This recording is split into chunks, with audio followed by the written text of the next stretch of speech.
அனைத்து தாமரை சொந்தங்களுக்கும் வணக்கம். மூன்றாவது முறையாக பாரத பிரதமராக பதவியேற்கும் நமது பிரதமர் மோடிக்கு வந்துட்டு நம்ம வாழ்த்து தெரிவிச்சுக்கலாம். ஸோ ஒரு இக்கட்டான ஒரு சூழ்நிலை. ஸோ நம்ம எதிர்பார்த்த ரிசல்ட் வந்துட்டு இந்த எலெக்ஷனில் நமக்கு தமிழ்நாட்டில் முக்கியமாக கிடைக்கவே இல்லை. இதனால் நீங்கள் யாரும் வந்துட்டு வருத்தப்படக்கூடாது. கண்டிப்பாக வந்துட்டு நம்ம எல்லாருக்கும் வந்துட்டு காங்கிரஸ்லையோ டிஎம்கேலையோ வந்துட்டு தெரிஞ்சவங்க, நண்பர்கள், சொந்தக்காரங்க, பங்காளி எல்லாருமே இருப்பாங்க. எல்லாரும் கால் பண்ணி கலாய்ப்பாங்க, எல்லாரும் மெசேஜ் பண்ணுவாங்க, டார்ச்சர் பண்ணுவாங்க.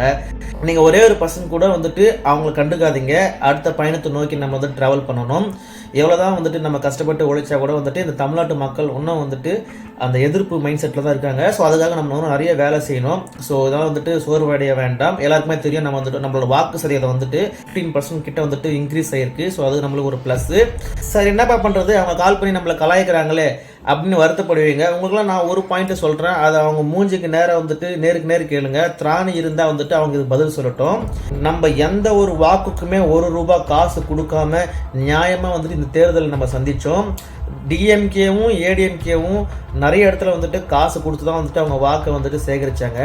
நம்ம மாறுதட்டி சொல்லலாம், நம்ம எங்கேயுமே வந்துட்டு வாக்குக்கு காசு கொடுக்காம இவ்வளோ ஒரு பர்ஃபார்மன்ஸ், ஒரு பெஸ்ட்டான பர்ஃபார்மன்ஸ் வந்து தமிழ்நாட்டில் இது வரைக்கும் நம்ம கொடுத்துருக்கோம். ஸோ சீட்டு வரலனாலும் பிரச்சனை கிடையாது. நம்மளோட வாக்கு சதவீதம் வந்துட்டு உயர்ந்திருக்கு. இதுவே வந்துட்டு நம்மளோட வெற்றிக்கு அடுத்த கட்டம். ஸோ கொஞ்சம் கூட வந்துட்டு நீங்கள் வந்துட்டு கவலைப்பட வேண்டாம், யாரும் சோர்வடைய வேண்டாம். வெற்றியும் தோல்வியும் வந்துட்டு ஒரு வீரனுக்கு சகஜன்ற மாதிரி தான் வந்துட்டு ஒரு பார்ட்டியில் always there will be ups and downs. கண்டிப்பாக வந்து நம்ம வின் பண்ணுறதுக்கு வந்துட்டு அடுத்த கட்ட நடவடிக்கை வந்துட்டு நம்ம எடுக்கலாம். ஸோ நம்ம பூத்தில் மேலும் வந்துட்டு எப்படி ஸ்ட்ரென்தன் பண்ணலாம், எவ்வளோ வாக்குகள் வாங்கணும், அதை எப்படி இம்ப்ரூவ் பண்ணலாம், நம்ம பூத்தில் எப்படி எவ்வளோ வாக்கு மிஸ் ஆச்சுன்ட்டு பூத் வைஸ் அனாலிசிஸ் பண்ணி நீங்கள் உங்கள் பூத்தை ஸ்ட்ரென்தன் பண்ணுங்கள். நானும் வந்துட்டு ஃபஸ்ட் டைம் வந்துட்டு இந்த எலெக்ஷன் கவுண்டிங்க்கு போயிருந்தேன். ஸோ ரொம்ப ஆர்வமாக இருந்தது. நிறைய விஷயங்கள் அங்கே கற்றுக்கிட்டேன். ஒரு பூத் என்ன, எவ்வளோ ஓட்டிங்கு, இந்த தேர்தல் அரசியல்னா என்ன, இதை எப்படி அவங்க வின் பண்ணுறாங்க, நிறைய விஷயம் கற்றுக்கிட்டேன். ஸோ என் பூத்தில் வந்துட்டு 319 வந்துட்டு 137 ஓட்டு பிஜேபியில் வாங்கியிருந்தேன். எனக்கு தெரிஞ்ச மோரை பஞ்சாயத்தில் அதிகமான பிஜேபி ஓட்டு. ஸோ நான் கணக்கு வச்சு இந்த ஓட்டை விட ஒரு 20 ஓட்டு கம்மியாக இருந்தது. ஏன்னா வந்துட்டு நிறைய பேர் வந்துட்டு வேறு பூத்துக்கு மாறி போயிருந்தாங்க. ஸோ ஒரு பூத் அரசியல்லாம் என்னென்னு இந்த தேர்தலில் நான் கற்றுக்கிட்டேன்.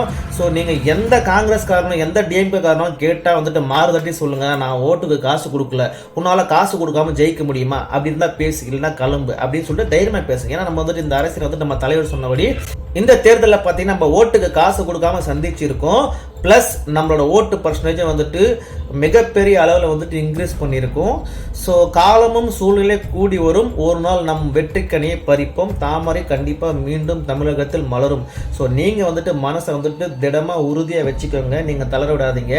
நம்ம இப்பயும் ஸ்டில் பெஸ்ட் பர்ஃபார்மர் தான். அது சீட்டாக மாறலையே தவிர நம்ம ஓட்டாக மாறி இருக்கு. வாழ்த்துக்கள். ஜெய்ஹிந்த்.